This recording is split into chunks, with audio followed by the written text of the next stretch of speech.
Hi friends, ഞാനിന്ന് നിങ്ങളുമായിട്ട് share ചെയ്യാൻ പോകുന്നത് ഇന്നത്തെയും പോലെ എല്ലാവർക്കും യൂസ്ഫുള്ളായ നല്ല നല്ല ടിപ്സുകളുമായിട്ടാണ്. അപ്പോൾ വീഡിയോ സ്കിപ്പ് ചെയ്യാതെ കാണുക. ചാനൽ സബ്സ്ക്രൈബ് ചെയ്യാതെ കാണുന്ന ആരെങ്കിലും ഉണ്ടെങ്കിൽ പ്ലീസ് ഒന്ന് സബ്സ്ക്രൈബ് ചെയ്ത് സപ്പോർട്ട് ചെയ്യാനും കൂടി മറക്കരുത്.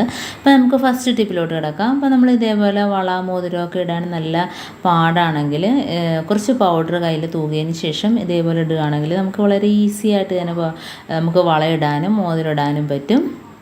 അപ്പം എണ്ണ, അതേപോലെ സോപ്പ്, വാസലിനൊക്കെ തേക്കുന്നത് ചിലവർക്ക് ബുദ്ധിമുട്ടായിരിക്കും. അപ്പോൾ അങ്ങനെയുള്ളവർക്ക് ഇതേപോലെ പൗഡർ ഇട്ടിട്ട് വളയും മോതിരമൊക്കെ പെട്ടെന്ന് തന്നെ നമുക്ക് ഊരുകയും അതേപോലെ ഇടുകയും ചെയ്യാം. അപ്പം ഇങ്ങനെ ചെയ്യാത്തവരൊക്കെ ഒന്ന് ചെയ്ത് നോക്കുക. അടുത്ത ടിപ്പിലോട്ട് കിടക്കാം. അപ്പം നമ്മൾ ചീപ്പ് ക്ലീൻ ആക്കണമെങ്കിൽ, നനയ്ക്കാതെയൊക്കെ നമ്മൾ ക്ലീൻ ആക്കണമെങ്കിൽ പെട്ടെന്ന് ചെയ്യാൻ പറ്റുന്നതാണ്. കുറച്ച് പൗഡർ ഇതേപോലെ ഒന്ന് ഇട്ട് കൊടുത്തതിന് ശേഷം ബ്രഷ് വെച്ചൊന്ന് തൂത്ത് കൊടുക്കുക. അപ്പോൾ അതിനകത്തുള്ള പൊടി, അഴുക്ക് എല്ലാം പോയിട്ട് ചീപ്പ് ക്ലീനായിട്ട് കിട്ടും. അപ്പോൾ നമുക്ക് പെട്ടെന്ന് ചീവുന്നതിനും കഴുകിയെടുക്കാതെ നനയാതെ നമുക്ക് മുടിയൊക്കെ ചീവിയെടുക്കാൻ പറ്റും. അപ്പോൾ അതിനകത്ത് എത്ര അഴുക്കുണ്ടെങ്കിലും നമുക്ക് ഇതേപോലെ ഒന്ന് ആക്കി കൊടുത്താൽ മതി. പൗഡർ തൂകിയിട്ട് അതിനകത്തുള്ള അഴുക്ക് കട്ടയ്ക്ക് തന്നെ ഇളകിപ്പോവുകയും ചെയ്യും. കണ്ടോ?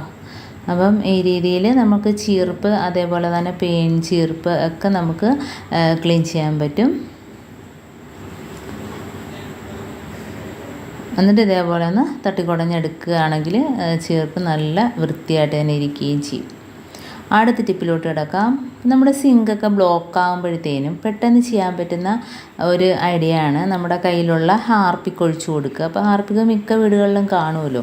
അപ്പോൾ ഇതേപോലെ സിങ്കിനകത്ത് ഒഴിച്ചു കൊടുത്തതിന് ശേഷം കുറച്ച് ചൂടുവെള്ളം ഒഴിച്ചു കൊടുക്കുകയാണെങ്കിൽ നമുക്ക് ആ പെട്ടെന്നുള്ള ബ്ലോക്കൊക്കെ പോയി കിട്ടും. പ്രത്യേകിച്ച് രാത്രി ഇതേപോലെ ചെയ്തിട്ട് രാവിലെ നോക്കുകയാണെങ്കിൽ നമുക്ക് എത്ര നമ്മൾ വേസ്റ്റ് ഇടുന്നാൽ പോലും ആ വെള്ളം ഇറങ്ങിപ്പോയിക്കോളും.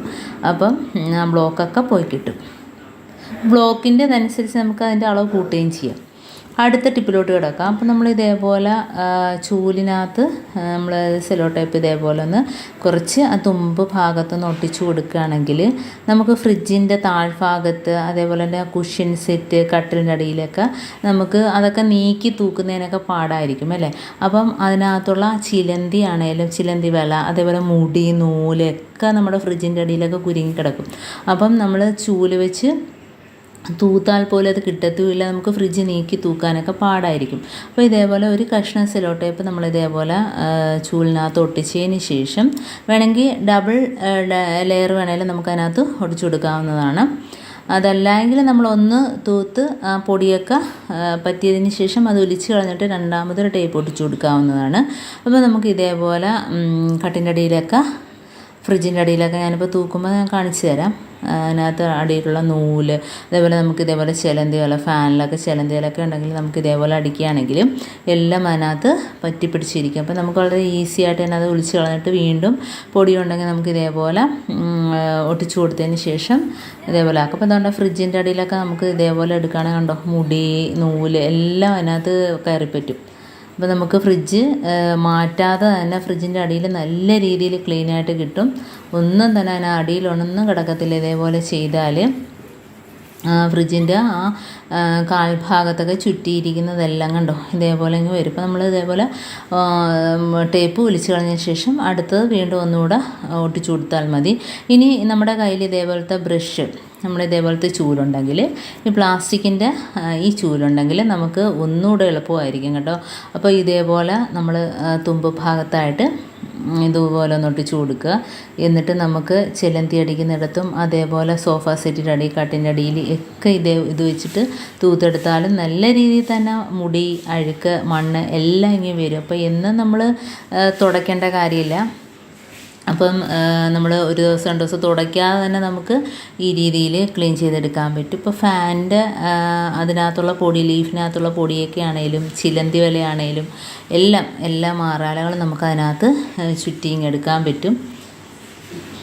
അതേപോലെ തറ, അത് വെച്ച് തന്നെ തൂത്താലും മണ്ണും പൊടി എല്ലാം അതിനകത്തോട്ട് പറ്റും. ഇപ്പം നമ്മൾ തുടച്ചതുപോലെ തന്നെ നമുക്ക് തൂത്തെടുക്കാൻ പറ്റും. കാരണം എന്നും നമുക്ക് തുടയ്ക്കാൻ പറ്റാത്ത സമയങ്ങളിലൊക്കെ ഇത് വെച്ച് നമ്മളൊന്ന് തൂത്ത് നോക്കുക. തുടച്ചതുപോലെ തന്നെ അതിനകത്തുള്ള പൊടി, കട്ടിക്കടിയിലുള്ള പൊടി എല്ലാം അത് വലിച്ചെടുക്കും.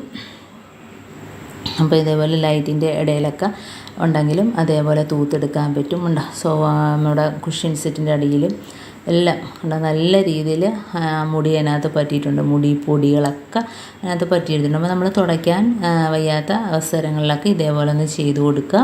അപ്പോൾ ഇത്രയേ ഉള്ളൂ എൻ്റെ ടിപ്പ്. നിങ്ങൾക്ക് ഇഷ്ടമായിരിക്കുന്നു. ഇതിലേതെങ്കിലും ഒന്ന് യൂസ്ഫുള്ളായിട്ട് തോന്നിയിട്ടുണ്ടെങ്കിൽ ഒന്ന് ലൈക്ക് ചെയ്യാനും കമൻറ്റ് ചെയ്യാനും സബ്സ്ക്രൈബ് ചെയ്യാനും മറക്കരുത്. അതേപോലെ തന്നെ ബെല്ലൈക്കൻ എനേബിൾ ചെയ്യാനും മറക്കരുത്. എന്നാൽ മാത്രമേ ഞാനിടുന്ന ഓരോ വീഡിയോസ് നിങ്ങളുടെ തമ്മിൽ നോട്ടിഫിക്കേഷനായി എത്തുകയുള്ളൂ. അപ്പോൾ ഇനിയും നല്ല നല്ല ടിപ്സുകളുമായിട്ട് വീണ്ടും കാണാം. അതുവരേക്കും താങ്ക്സ് ഫോർ വാച്ചിങ്.